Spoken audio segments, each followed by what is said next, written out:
جی میرا استاذہ سے یہ سوال ہے کہ ہم قرآن کے تقاضوں میں سب سے بنیادی پوائنٹ دیکھتے ہیں کہ اللہ تعالیٰ کے لیے خالص ہونا، سرنڈر یور سیلف ٹوورڈز اللہ. لیکن جب ہم قرآن کے احکامات کو پورا کرتے ہیں یا قرآن کے لیے یا دین کے لیے کام کرتے ہیں تو ایز اے ینگ جنریشن ہمیں یونیورسٹیز میں سوشل میڈیا پہ بہت سی چیزیں انسپائر کرتی ہیں.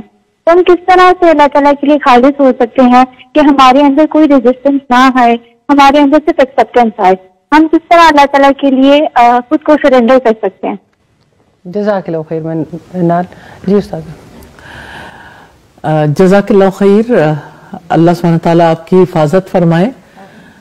بڑا اہم سوال کیا آپ نے کہ ایک طرف سوشل میڈیا ہے اور ایک طرف دنیا کے تقاضے ہیں اور دوسری طرف اللہ سبحانہ تعالیٰ کی کتاب ہم سے تقاضا کرتی ہے. تو کتاب تو ہم سے یہی تقاضا کرتی ہے کہ رہو دنیا میں اور رہو رب کے ہو کر. تو نیچرلی مشکل ہوتا ہے انسان جب میں دنیا برتتا ہے، جب ایسے لوگوں کے درمیان رہتا ہے جو خدا فراموش ہوں، جب ایسے لوگوں کے درمیان آن لائن بھی رہتا ہے سوشل میڈیمز کے توسط سے، تو ظاہر ہے کہ آپ یعنی اس کے اثرات سے بچ نہیں سکتے. تو جو چیزیں بچانے والی ہیں نا، وہ ایک تو یہ ہے کہ بنیادی بات، پہلی بات ہے میں سمجھتی ہوں کہ ایک انسان جب اللہ سبحانہ تعالیٰ پر یقین رکھتا ہے نا، تو اس کو یہ جاننا چاہیے کہ مجھے ٹوٹلی سرنڈر کرنا ہے. نو ریزسٹنس نہیں ہونی چاہیے. اب ریزسٹنس کس طرح سے دور ہوتی ہے؟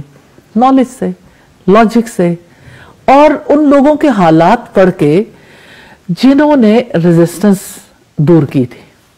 یعنی صراط الذین انعمت علیہم، ریلی بہت بڑی چینج آتی ہے انسان کے اندر. اگر وہ کر سکتے تو ہمارے لیے بھی پاسبل ہے. یہ مشکلات تو ان کے لیے بھی تھی، ہمارے لیے ہیں. انہوں نے ایسے بچایا، ہم بھی ایسے بچا سکتے ہیں. سب سے زیادہ جو چیز انسان کو ہیلپ دینے والی ہے وہ اللہ سبحانہ تعالیٰ کا ذکر ہے. آپ ذکر کرتے ہوئے آپ کو پتہ بھی نہیں چلتا کہ کس طرح سے وہ ساری چیزیں بھگ کر کے اڑ جاتی ہیں. مثال کے طور پر کوئی ایسی چیز ہے، میں نے ایک خاتون کو دیکھا، وہ اپنے آپ کو دنیا کے تقاضوں سے بچا نہیں پاتی، لیکن کسی نے انہیں تلقین کی کہ آپ نے اعوذ باللہ ضرور پڑھتے رہنا. تو بآواز بلند اعوذ باللہ من الشیطان الرجیم پڑھتی ہیں. اور آپ یہ دیکھیں کہ ہر ایک منٹ کے بعد آلموسٹ گفتگو میں اعوذ باللہ آ رہی ہوتی. تو آپ امیجن کر سکتے ہیں. لیکن میں نے اتنا پرسکون دیکھا ہے، دشمن سے اعلان جنگ ہر وقت جاری ہے.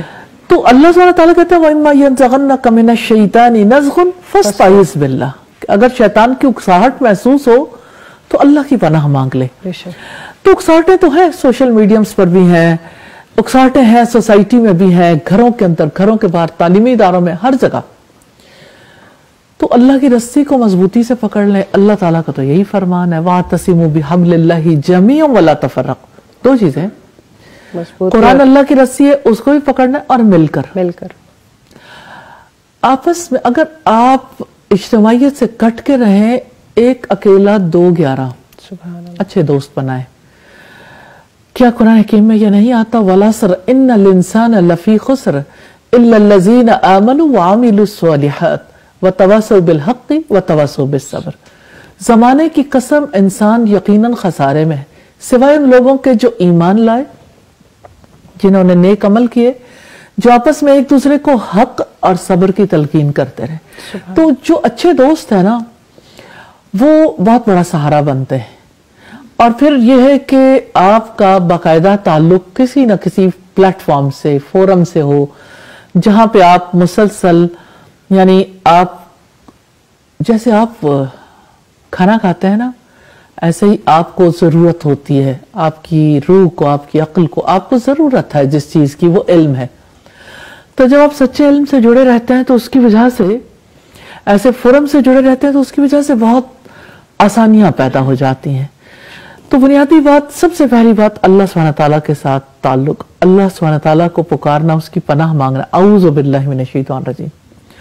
دوسری بات یہ ہے کہ صبح و شام کے اذکار، رات کو سونے سے پہلے واش روم جانے سے پہلے، گھر میں انٹر ہوتے ہوئے، یہ وہ چیزیں ہیں جو آپ کو محفوظ قلعے ہیں نا، جس کی وجہ سے آپ کے لیے آسانی ہوتی ہے. اور جہاں پہ آپ پھسلنے لگو، اعوذ باللہ من الشیطان الرجیم، آپ پھر دیکھیں کہ آپ کو لگے گا بالکل بادل چھٹ گئے، الحمدللہ روشنی ہو گئی. بہت شکریہ. اور دعا